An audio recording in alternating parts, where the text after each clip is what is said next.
सिरसा में सियासी समीकरण बदलते हुए नजर आ रहे हैं। चुनावी दंगल में बड़ी खबरें निकल कर आ रही हैं क्योंकि जो भाजपा के उम्मीदवार थे उन्होंने अपना नामांकन वापस ले लिया। आज जिस तरीके से जो बीजेपी के उम्मीदवार थे रोहतास जांगड़ा, जी उन्होंने नामांकन वापस लिया है, तो ये एक नेशनल पार्टी का ये जो उम्मीदवार है उन्होंने नाम वापस लिया है, तो एक बड़ी बात है।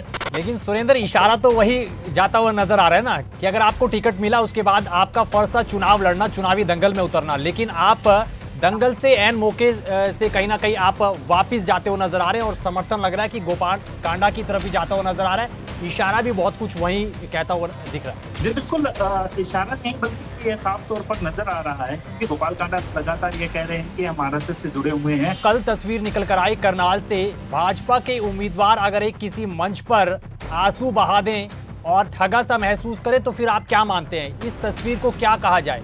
क्या हार का डर उन्हें लग रहा है या फिर ये आंसू कहीं ना कहीं वोट के लिए बहाए जा रहे हैं? कैसे मानकर चल रहे हैं, क्या कुछ इसके पीछे की तस्वीर है वो? जी लेकिन जो ये तस्वीरें हैं, जब उन्होंने साफ तौर से कहा था कि मैं पहली बार जो चुनाव लड़ रहा हूँ, उसके बाद उन्हीं लोगों के बीच में जाना जहाँ से मैं निकला हूँ, तो ये पल मेरे लिए जो है महत्वपूर्ण है। इसलिए शायद मेरी आंख से जो नमन, ठीक है, मुझे लग रहा है कि जवाब उन्होंने गोल कर दे दिया, लेकिन उनको ये मालूम चल रहा है कि उनके आगे से कैसे एक दर एक जो उनके साथी हैं वो उनका साथ छोड़कर कांग्रेस को मजबूत करते हुए नजर आ रहा है। अब इनेलो का, अभय चौटाला, गोपाल कांडा का और बसपा का ये गेम प्लान क्या है, और दूसरी तरफ एक और गेम प्लान चलता हुआ नजर आ रहा है रणजीत चौटाला और जननायक जनता पार्टी के बीच में अलग अलग सीटों को लेकर। तो ये गेम प्लान भी आप समझाइएगा, ये गेम प्लान क्या है? जहां तक आप सर्वे का जिक्र कर रहे हैं, जहां तक आप चुनावी चर्चा का जिक्र करें, तो लोग ठगा सा महसूस कर रहे हैं और ऐसा लग रहा है कि सीएम सिटी का हाल बेहाल है और कहीं ना कहीं ऐसा भी लग रहा है कि कहीं ना कहीं भाजपा ने जो दांव चला है वो उल्टा पड़ सकता है।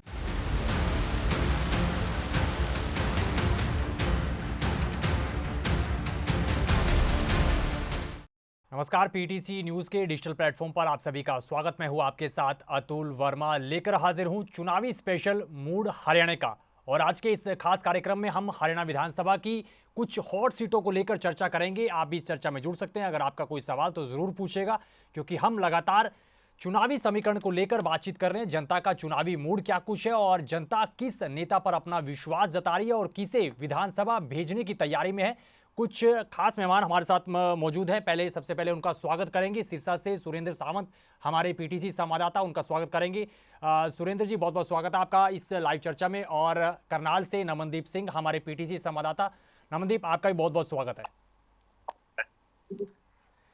तो सबसे पहला सवाल तो सुरेंद्र आपसे ही हम जानना चाहेंगे, क्योंकि सिरसा में सियासी समीकरण बदलते हुए नजर आ रहे हैं। चुनावी दंगल में बड़ी खबरें निकल कर आ रही हैं क्योंकि जो भाजपा के उम्मीदवार थे उन्होंने अपना नामांकन वापस ले लिया और ये अब तक की सबसे बड़ी खबर है और भाजपा को यहां पर झटका लगता हुआ नजर आ रहा है। कैसे देख रहे हैं? गोपाल कांडा मजबूत होते हुए नजर आ रहे हैं। जी अतुल, देखिए जिस तरीके की सिरसा की राजनीति पूरे हरियाणा के अंदर अब तब्दील हो रही है, पूरे हरियाणा की राजनीति को प्रभावित कर रही है, क्योंकि पिछले दिनों गोपाल कांडा थे जिन्होंने इंडियन नेशनल लोकदल के साथ गठबंधन किया और एचएलपी और इंडियन नेशनल लोकदल पार्टी अब एक साथ मिलकर चुनाव लड़ रही है। सिरसा विधानसभा की बात करें तो यहाँ पर गोपाल कांडा जो चुनाव लड़ रहे थे हलोपा की तरफ से, जो सुप्रीमो है, उसके बाद इंडियन नेशनल लोकदल पार्टी ने यहाँ पर कोई भी उम्मीदवार नहीं खड़ा किया है और अभय सिंह चौटाला उनके घर निवास स्थान पर पहुंचकर उनको समर्थन दिया है। आज जिस तरीके से जो बीजेपी के उम्मीदवार थे रोहतास जांगड़ा, उन्होंने नामांकन वापस लिया है, तो ये एक नेशनल पार्टी एक जो उम्मीदवार है उन्होंने नाम वापस लिया है, तो एक बड़ी बात है, बड़ा सवाल है।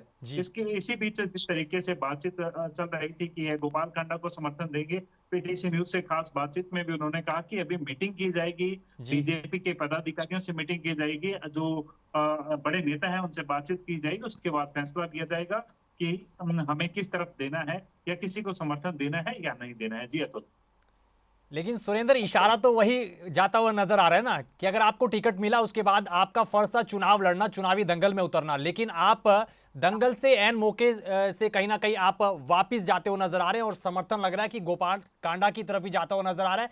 इशारा भी बहुत कुछ वही कहता हुआ दिख रहा है।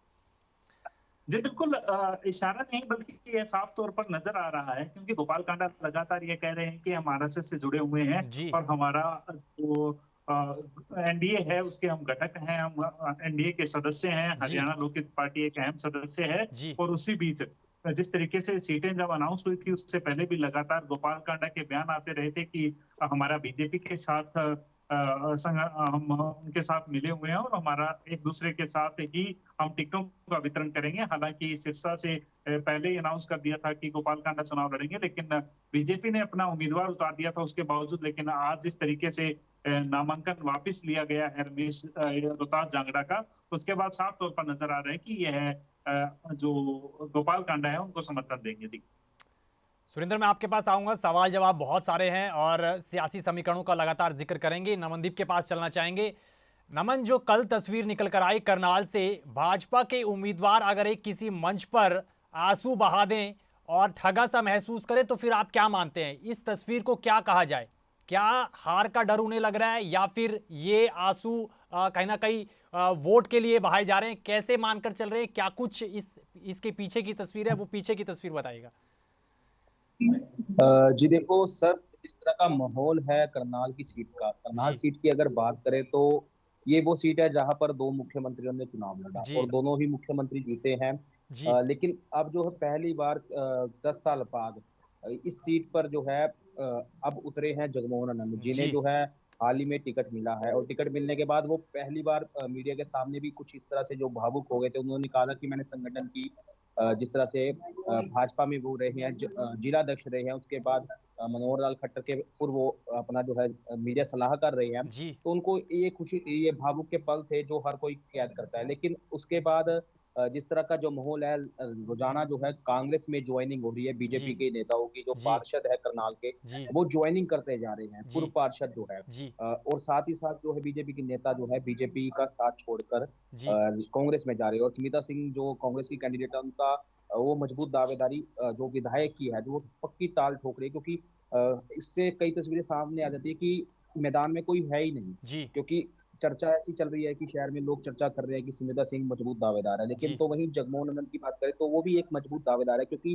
करनाल का जो वोट प्रतिशत है वो पंजाबी वोट बैंक पर टिका हुआ है। और जी करनाल का जो पंजाबी वोट बैंक है वो किसको जाएगा, एक बड़ी बात है, क्योंकि दोनों ही प्रत्याशी पंजाबी है, मजबूत कैंडिडेट है। और जो तस्वीरें सामने आती है जगमोहन आनंद से, जिस तरह से हमने बातचीत भी की थी कि आप भावुक हो जाते हो, जी आप भावुक हो गए बात करते, तो उन्होंने साफ तौर से कहा कि मैं जिस तरह से पार्टी ने मुझे टिकट दी और टिकट मिलने के बाद इतना बड़ा सम्मान मिला, तो जी ये क्षण मेरे लिए कुछ खास है, तो इसलिए मैं भावुक हो जाता हूँ।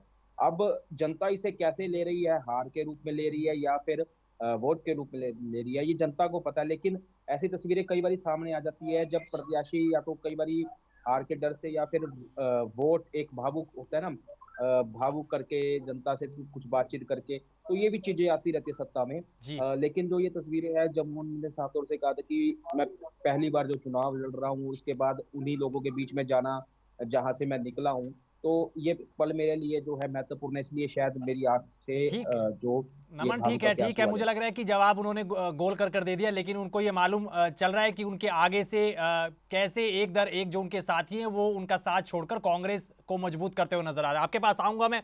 सुरेंद्र, आपके पास एक बार फिर से आना चाहेंगे और ये गेम प्लान को हम जाहिर तौर पर, लाजमी तौर पर समझना चाहेंगे कि इनेलो का, अभय चौटाला, गोपाल कांडा का और बसपा का ये गेम प्लान क्या है। और दूसरी तरफ एक और गेम प्लान चलता हुआ नजर आ रहा है रणजीत चौटाला और जननायक जनता पार्टी के बीच में अलग अलग सीटों को लेकर।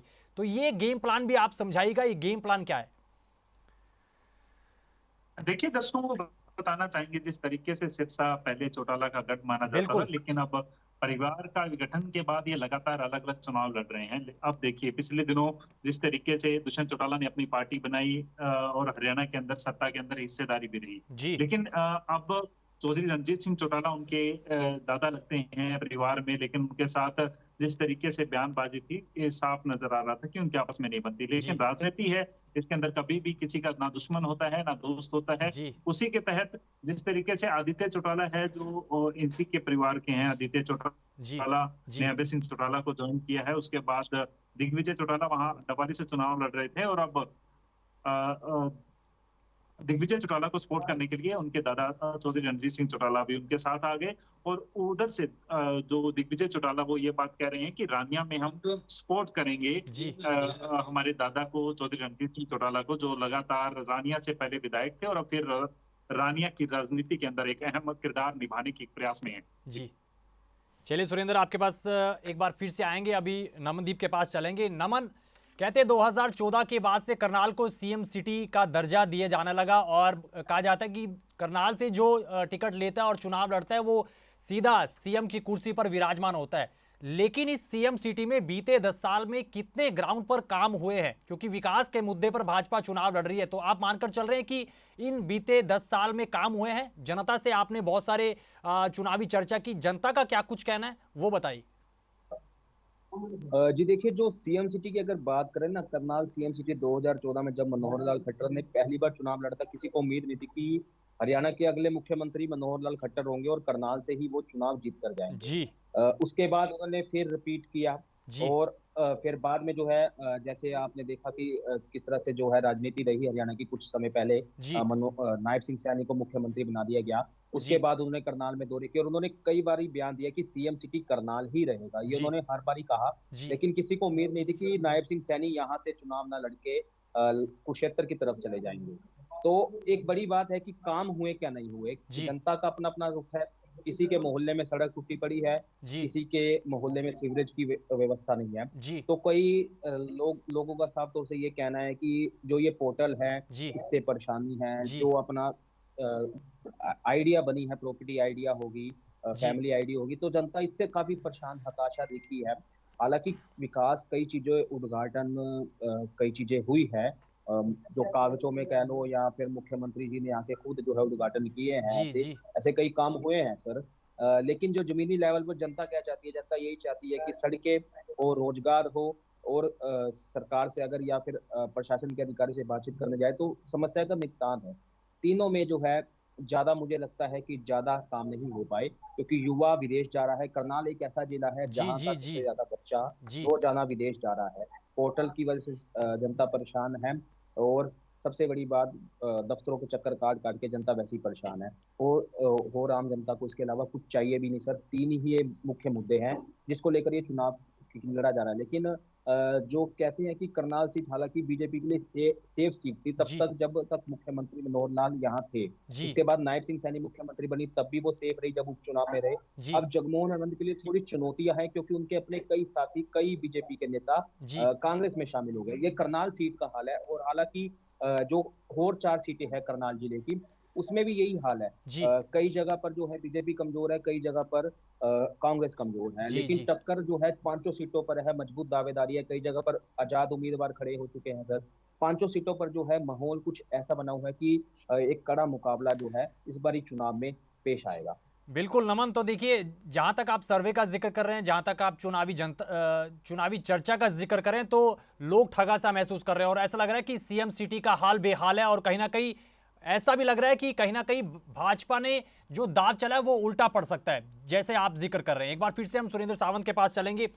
सुरेंद्र, एक चीज और भी कहीं ना कहीं अब सामने आती है, डबवाली का भी जिक्र करेंगे, एलनाबाद का भी जिक्र करेंगे, रानिया का भी जिक्र करेंगे, लेकिन अभी सिरसा को लेकर जिक्र कर रहे हैं क्योंकि सिरसा हॉट सीट बनी हुई है। बाकी 3 विधानसभा जो क्षेत्र हैं वो भी हॉट सीट ही हैं जाहिर तौर पर, और चौटाला का गढ़ माना जाता है और चौटाला के गढ़ में अब चौटाला वर्सेस चौटाला भी जाहिर तौर पर देखने को मिल रही है ये तस्वीर।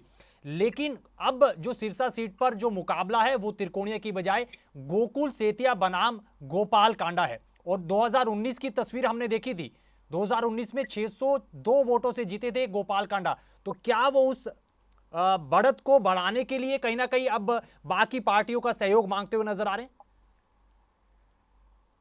जी बिल्कुल अतुल, देखिए दर्शकों को बताना चाहेंगे कि सिरसा की जिस तरीके से राजनीति है, हालांकि सिरसा जिले की बात करें तो जिले में चौटाला का पूरा वो वर्चस्व रहा है, जी हर जगह इफेक्टिव रहा है। लेकिन जी जब सिरसा की बात करते हैं तो सिरसा में एनएलओ का विधायक बहुत कम बने हैं, जी कांग्रेस के विधायक ज्यादा रहे हैं। इसके अलावा जो गोकुल सेतिया हैं उनके नाना हैं, वो यहाँ से विधायक रहे हैं और जी मंत्री भी रहे हैं, जी उन्होंने काम भी यहाँ पर जी करवाए हैं। जी और दूसरी तरफ गोपाल कांडा है, जो चौथा इलेक्शन है गोपाल कांडा का, जिसमें 2 बार वो जीत कर विधानसभा में पहुंचे हैं और 1 बार मंत्री भी रहे हैं उत्तर बिल्कुल सरकार के दौरान। बिल्कुल और अब यह चौथा इलेक्शन है जाहिर सी बात है जिस तरीके से ये है जो चुनावी उथल-पुथल हो रही है राजनीति में, कभी कोई किसी को ज्वाइन कर रहा है और कभी किसी को छोड़ रहा है। जी, इसी के तहत जिस तरीके से सिरसा के अंदर आज जो केस देखने को मिला कि बीजेपी ने अपना जो नुमाइंदा यहाँ पर छोड़ा था उसको भी नामांकन वापस ले लिया गया है। जी, और सामने जो गोकुल सेठी है जो पहले एनएलओ से समर्थित थे, जी। पिछले इलेक्शन में हालांकि वो बिल्कुल, निर्दलीय बिल्कुल, थे लेकिन उनका समर्थन एनएलओ की तरफ से था। बिल्कुल, आज उन्होंने अभी कुछ दिन पहले कांग्रेस ज्वाइन किया है और कांग्रेस ज्वाइन करने के बाद उनको टिकट मिली है और अब वो टक्कर दे रहे हैं। बिल्कुल। इनेलो के जो वोट थे, वो पहले गोकुल सेठिया को जाते थे, लेकिन अब जिस तरीके से अभय सिंह चौटाला ने गोपाल कांडा का साथ दिया है, तो कुछ वोट उधर भी डाइवर्ट होंगे। जी, लेकिन गोकुल सेठिया को फायदा होगा कि जिस तरीके से पूरे हरियाणा में आज कांग्रेस की लहर है, बीजेपी की एंटी इनकम्बेंसी है, तो गोकुल को फायदा होगा। वो वोट कांग्रेस का जो वोट बैंक है, वो गोकुल को बढ़ेगा। लेकिन ये टक्कर सामने बिल्कुल साफ तौर पर देख रहे हैं। किसी भी तरीके से ये नहीं कहा जा सकता कि किसी एक गोपाल कांडे का या जो गोकुल सेठी है उनका किसी एक का पलड़ा भारी है। बिल्कुल आमने-सामने की टक्कर है जी। और रिजल्ट जिस तरीके से आंकलन लगाया जा रहा है, जिस तरीके से लोगों से बातचीत की जा रही है, तो बिल्कुल फंसा हुआ ये इलेक्शन दिखाई दे रहा है। जी। लेकिन सुरेंद्र गेम प्लान बहुत जिसको कहते हैं ना कि बड़ा सोची समझी तरीके से जो दाव पेच है वो आगे चला जा रहा है, कहीं ना कहीं गोटियां सेट की जा रही हैं। और पहले माना जा रहा था कि गोपाल कांडा कहीं ना कहीं ज्यादा चर्चा में रहेंगे, लेकिन गोकुल सेठिया ने भी उतनी चर्चा बटोरी है सुर्खियों में, वो भी कहीं ना कहीं चल रहे हैं। और जो बयान है वो सटीक कहते हुए नजर आ रहे हैं अभय चौटाला को, हालांकि समर्थक रहे हैं, लेकिन अभय चौटाला भी इनके तमाम चीजों के बीच में सबसे ऊपर विराजमान होकर वो भी अपना गेम प्लान चलाते हुए नजर आ रहे हैं। लेकिन बाकी सीटों का अगर जिक्र कर ले तो फिर कैसे देखते हैं एलनाबाद का, खास तौर पर अगर जिक्र करें, अभय चौटाला 4 बार वहां से विधायक रहे हैं, लेकिन 4 बार विधायक रहने के बावजूद आप कैसे मानते हैं, जनता क्या कुछ कहती है, क्या काम वहां पर हुआ है एलनाबाद में? जी देखिए, एलनाबाद में जिस तरीके से सिरसा की बात कर रहे हैं, तो यहाँ नैरेटिव कुछ और चल रहा है। जी, काम को जरूर गौर किया जाता है कि काम हो रहे हैं, नहीं है, गलियां बन रही हैं, सड़कें बन रही हैं। ये सब बातें जब इलेक्शन के दौरान ये सब सेकेंडरी हो जाती हैं, जी, क्योंकि वोट वोट डलता है। हम चौटाला परिवार से हैं, हम एंटी चौटाला हैं, या जी, हम जिस तरीके से भरत सिंह बेनीवाल भी कांग्रेस के उम्मीदवार हैं बिल्कुल, बिल्कुल, एलनाबाद के अंदर, वो बिल्कुल, चुनाव लड़ रहे हैं। 45 एक क्षेत्र कहा जाता है जो 45 गांवों का है, जी, जो लगभग राजस्थान की बॉर्डर पर लगता है। यह जी, भी एक बड़ा मुद्दा है। जी, जिस तरीके से यह जो चुनाव है, भरत जी, सिंह बेनीवाल और अभय सिंह चौटाला के आमने सामने की टक्कर जी, बताई जा रही है, जी, लेकिन इसमें एक बड़ा जो इस तरीके से कल रात एक वो सामने आया कि जो भरत सिंह बेनीवाल के परिवार से ही है, पवन बेनीवाल, जिन्होंने जी, पहले बीजेपी से चुनाव लड़ा, बिल्कुल, बाई इलेक्शन अभय सिंह चौटाला के खिलाफ कांग्रेस से चुनाव लड़ा, बिल्कुल, बिल्कुल, और उन्होंने बीती रात को अभय सिंह चौटाला को ज्वाइन कर लिया है। जी, यह एक बड़ा जो सामने है, राजनीतिक उथल-पुथल चल रही है सिरसा जिले में। जी, उन्होंने पवन बेनीवाल ने अभय सिंह चौटाला को ज्वाइन कर लिया है और उनके जी, साथ दिखाई दे रहे हैं। कल एक डिनर का भी उनका एक साथ हुआ है और जो काफी सुर्खियां भी बटोर रहा है। तो जो कांग्रेस का वोट मांग रहे थे वो आज अभय सिंह के साथ हैं और अभय सिंह की कैंपेनिंग संभाल रहे हैं। जी। तो यहाँ पर भी बड़ा एक दिलचस्प जो इलाहाबाद का चुनाव देखने को मिल रहा है। जी अतुल। सुरेंद्र कहते हैं हरियाणा से बाहर तो क्या, हरियाणा की अगर बात करें और खास तौर पर ये 4 विधानसभा सीटों का जिक्र करें, तो जो सियासी खौफ है ना अभय चौटाला का, वो दिखता है। और वो अब तस्वीर जैसे आप जिक्र कर रहे हैं पवन बेनीवाल का, वो फिर चीजें खुद ब खुद चीजें बयां कर रही है। आपके पास आएंगे, आखिरी सवाल लेंगे, लेकिन नमन के पास चलना चाहेंगे। नमन, इनेलो ने उम्मीदवार अपना उतारा है जो हरियाणा पुलिस में भी रह चुके हैं, पहलवानी भी कर चुके हैं, कबड्डी प्लेयर भी रह चुके हैं। उनको कैसे आप देख रहे हैं और उनका मुकाबला आप कैसे मानकर चल रहे हैं? क्या वो चुनावी दंगल में तो जरूर है, लेकिन क्या मुकाबले में है, या फिर मुकाबला आप मानकर चल रहे हैं कांग्रेस बनाम भाजपा ही है? ये भी बताइएगा। जी देखिए, जिस तरह से इनेलो ने अपना प्रत्याशी उतारा है, जी, एक बड़ी बात है कि एक पुलिस में जो है उन्होंने अपनी सेवाएं दी हैं, जी, और उसके बाद जो है उन्होंने सेवाएं छोड़कर जो है इनेलो की पार्टी का प्रचार शुरू किया और इनेलो जी, ने उन्हें टिकट भी दी। जी, लेकिन सबसे बड़ी बात कि जो उन्होंने जो प्रत्याशी उतारा इनेलो ने प्रत्याशी के चेहरे को देखते हुए और जो वोट बैंक है, जी, क्योंकि प्रत्याशी जो है रोड समाज से है और रोड समाज के वोट बैंक को देखते हुए उन्होंने इस प्रत्याशी को मैदान में उतारा है। जी, हालांकि सिचुएशन क्या होगी ये उस समय पता लगेगा, क्योंकि अभी तक जो है कुछ ऐसी चर्चा नहीं है कि कोई समाज जो है किसी को अपना जो है समर्थन दे रहा है जी पूर्ण रूप जी से। जी हालांकि हर समाज के लोगों ने जो है चुनावी टिकट की मांग जरूर करी थी हर पार्टी से कि जो हमारे समाज के लोगों को टिकट देगा तो हम उसका पूरा समर्थन करेंगे। लेकिन सबसे बड़ी बात कि जो करनाल का मुकाबला है वो उसमें कांग्रेस और बीजेपी तो है ही है। जी उसके बाद जो है इनेलो की भी एक एंट्री हो जाती है।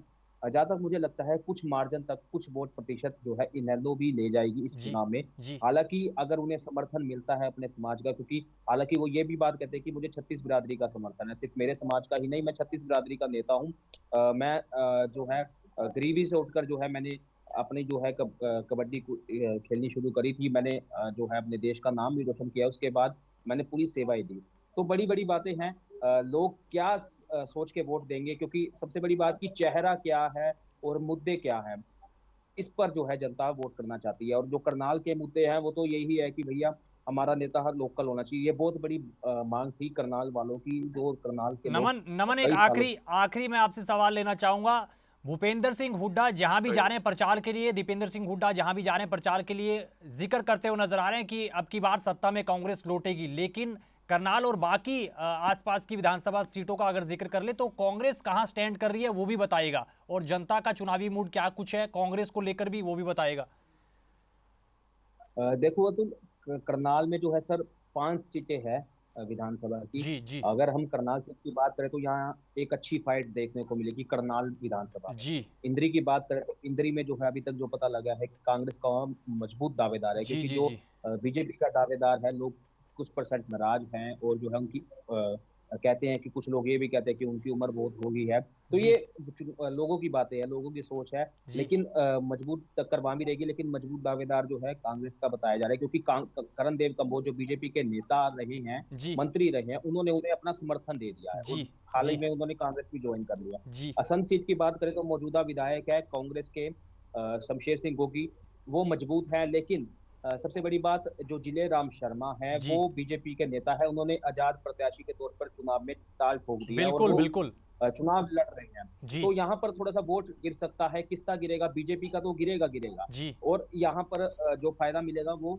मिलेगा गोगी को। जी और इसमें किसकी टक्कर हो सकती है, क्योंकि शमशेर सिंह गोगी यह जो जिलेराम शर्मा है पिछले चुनाव में ये काफी वोटों से तीसरे नंबर पे थे मेरे ख्याल से। जी और दूसरे नंबर पे जो है बीएसपी के कैंडिडेट थे और पहले नंबर पर शमशेर सिंह गोगी थे। जी चौथे नंबर पे थे मेरे ख्याल बीजेपी के प्रत्याशी। लेकिन इस बार जो है जो कह रहे हैं कि मौजूदा विधायक है गोगी, उनकी मजबूत दावेदारी थी टिकट को लेकर भी, और अब जो है वो चुनाव में अपनी जीत का भी दावा कर रहे हैं। लेकिन जो सिचुएशन है वो कांग्रेस और बीजेपी की है, लेकिन आजाद उम्मीदवार के आने के बाद ये चुनाव पलटेगा। और जो इनेलो का बीएसपी का साझा कैंडिडेट है इस सीट पर, वो भी चुनाव में काफी वोट परसेंट बदलेगा, क्योंकि जो असंध की सीट है सर, यहाँ पर जितने भी वोटर हैं सभी जातियों के बराबर बराबर वोट आते हैं। जी और अगर नीलोखेड़ी की बात करें तो नीलोखेड़ी में भी जो मौजूदा विधायक रहे जिन्होंने बीजेपी को समर्थन दिया फिर जी बाद में कांग्रेस में चले गए, जी तो उनसे कुछ लोग नाराज हैं, उनकी हल्के की जनता नाराज है कि आप जब विधायक थे तो आपने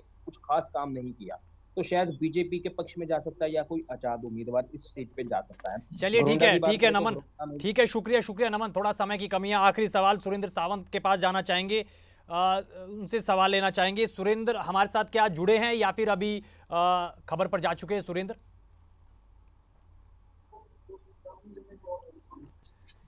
चलिए सुरेंद्र, मुझे लगता है कि हमारे साथ अभी नहीं है, जा चुके हैं वो। तो नमन, आपसे भी हम इजाज़त लेना चाहेंगे। अच्छी चर्चा हुई है और तमाम मुद्दों का हमने जिक्र किया, तमाम सवालात हमने लेने की कोशिश की यहाँ पर। तो बहुत बहुत शुक्रिया आपका नमन, करनाल से हमारे साथ जुड़े, और सुरेंद्र सावंत सिरसा से हमारे साथ जुड़े और कीमती समय अपना दिया।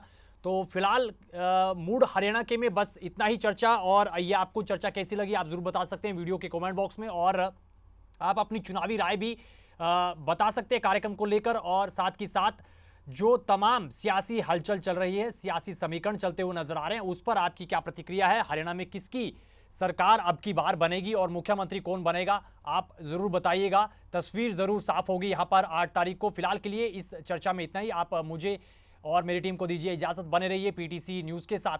नमस्कार।